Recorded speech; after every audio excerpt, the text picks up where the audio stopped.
bem, queridos alunos do oitavo ano do Colégio Construir? Gente, hoje a gente vai falar sobre tecido conjuntivo.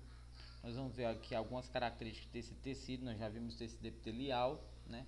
Os tecidos eles se dividem em tecido conjuntivo, tecido epitelial, tecido nervoso e tecido muscular. Nós já vimos tecido epitelial. Esse é sobre tecido conjuntivo. Nós vamos finalizar ainda tecido conjuntivo numa próxima aula, quando eu vou falar especificamente sobre o tecido sanguíneo, que é um tipo de tecido conjuntivo, ok? Gente, os tecidos conjuntivos têm algumas características especiais, certo? O tecido conjuntivo ele é formado por fibras, está escrito bem aqui assim, ó. Deixa eu tentar aumentar aqui essa tela de forma que fique melhor para a gente. Muito bem. Então, os tecidos conjuntivos são formados por fibras que ficam imersas na substância fundamental. Professor, o que é isso? É o seguinte, o tecido conjuntivo ele também tem uma função de preenchimento em determinados locais e tem células específicas de alguns tipos. Então, por exemplo, o tecido conjuntivo propriamente dito, o que é um tecido conjuntivo propriamente dito? Ou TCPD. Tecido conjuntivo propriamente dito, ou TCPD, é aquele que vai sustentar os outros tecidos ou vai nutrir os outros tecidos. Você não entende não. Vamos lá. Ele é como se fosse a base, o alicerce de outros tecidos. Os outros tecidos vão crescer, mas precisam de uma base, de um suporte para sustentar eles. Então, o TCPD tem essa função. Assim como também tem a função de nutrir outros tecidos. Nutrir como assim? As células precisam receber substâncias para não morrerem. Então, quem vai estar fornecendo essas substâncias para essas células é o tecido conjuntivo propriamente dito, certo? Então, essa substância fundamental que eu falei, que é base, que preenche, né? Ela é como se fosse um gel, aqui ó, ela é um gel formado por algumas substâncias como ácido hialurônico, as proteínas, os carboidratos, tá certo? E elas podem formar alguns tipos. Olha só, elas podem ser colágenas, o próprio nome está dizendo, gente. Fibras colágenas são feitas de colágeno. Elásticas, feitas de elastina. Podem ser reticulares. De novo, as fibras elas podem ser colágenas, elásticas e reticulares. São colágenas quando são feitas por colágeno. São elásticas quando são feitas por elastina. E são reticulares quando elas são feitas por um tipo de colágeno associado a uma proteína. Vixe, professor, ficou difícil. Vamos lá, de novo. Fibras podem ser de quantos tipos? 3. Colágeno, elástica e reticular. Colágeno, elástica e reticular. Colágeno, elástica e reticular. Ok? De acordo com a quantidade de fibras, esse tecido pode ser classificado como frouxo ou denso. Vamos lá. Existem 3 tipos de fibra. Quais são? Colágeno, elástica e reticular. Dependendo do tipo de fibra, o tecido conjuntivo pode ser chamado de quê? Frouxo ou denso. Frouxo ou denso. Frouxo ou denso. Quando é que o tecido conjuntivo ele é frouxo? Quando a quantidade de fibras é bem pequenininha. Se a questão ou o texto estiver falando que a quantidade de fibras é pouca, tu já vai chamar de tecido conjuntivo frouxo. Tecido conjuntivo frouxo. Onde é que eles estão? Nos epitélios e nas mucosas. Professor, não sei o que é mucosa. É essa parte que reveste determinadas estruturas. Por exemplo, nossa boca por dentro é revestida por um tecido. Ali é uma mucosa. Nosso nariz é revestido por um tecido bem fininho por dentro. Como é que eu chamo isso? Mucosa, tá certo? É diferente, por exemplo, nosso pulmão. Nosso pulmão também é revestido, mas é revestido todo por dentro. A gente não tem contato, não é da mesma forma. Então a gente vai chamar isso de serosa, ok? Muito bem. De novo, 3 tipos de fibra. Fala bem rápido. Colágeno, elástico e reticular. Dependendo do tipo de fibra, o tecido conjuntivo pode ser o que? Frouxo ou denso. Isso a gente está falando do tecido conjuntivo propriamente dito. Quando é que ele é frouxo? Frouxo. Quando ele tem poucas fibras. Muito bem. Opa, passei aqui demais. Então vamos lá. Quando é que o tecido conjuntivo, a gente vai chamar de tecido conjuntivo denso? Quando ele é mais resistente. Gente, para ele ser mais resistente, ele tem que ter mais o que? Mais fibra. Pouca fibra, tecido conjuntivo frouxo. Muita fibra, tecido conjuntivo denso. Ok? Tranquilo? Muito bem. Então vamos lá. Tecido conjuntivo denso é esse aqui que eu estou mostrando. Ok? Então ele vai formar o fígado baço nos ligamentos e está nos ossos, nos tendões, nas ligas musculares. Muito bem. Continuando.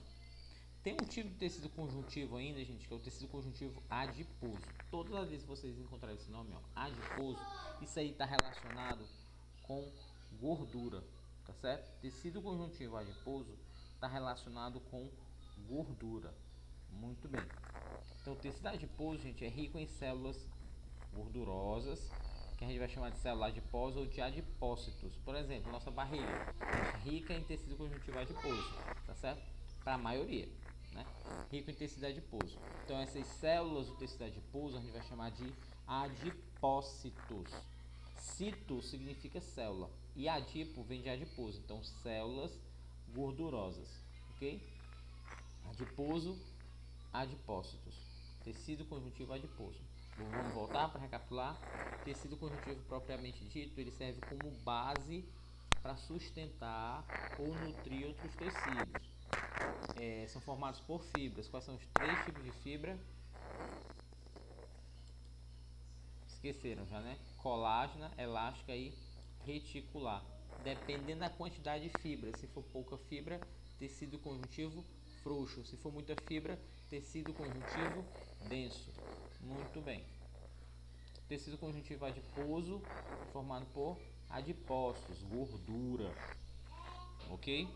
Próximo, vamos lá. Tecido conjuntivo cartilaginoso, o próprio nome já está dizendo, formado por cartilagem. Ok?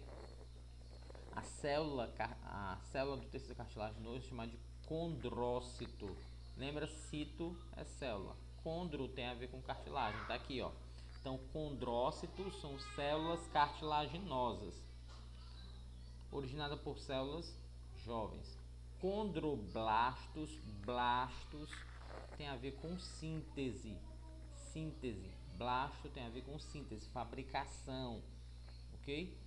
Então, ó, condroblastos são células que vão fabricar cartilagem. Ok? Então, toda vez que vocês encontrarem na biologia a palavrinha blastos, blasto está relacionado com formação, produção, sintetização. Então, por exemplo, osteócito são células do osso. Osteoblastos são células que fabricam são células que vão fabricar o osso. Condrócitos, células da cartilagem. Condroblastos, células que produzem cartilagem. Ok? Tranquilo até aí? Muito bem. Aí a gente chega aqui, gente, nosso exemplo principal aqui, onde a gente queria chegar, nosso foco, que é o tecido ósseo. Gente, diferente do que muita gente pensa, o osso ele tem vasos sanguíneos, tá certo? São canais, tanto verticais quanto horizontais. Então o osso é feito por cartilagem, ele tem essa vértebra aqui, que é o osso mesmo, né? Por exemplo, aqui é o osso do quadril, aqui tem um ligamento, né? O próprio nome já está dizendo a função, ok? Então o osso ele tem canais sanguíneos, tem vasos sanguíneos dentro, ok? As cartilagens são encontradas na orelha, certo? Por isso que ela é molinha assim. No nariz, a ponta do nariz, tanto é quando a gente vai olhar o desenho de um esqueleto, na ponta do nariz não tem osso, é só um buraco, tá certo? Orelha, nariz, na traqueia, que é essa região do pescoço que a gente pode tocar, nos discos invertebrais, na nossa coluna, nos brônquios e também nas articulações. Pronto, beleza, tranquilo.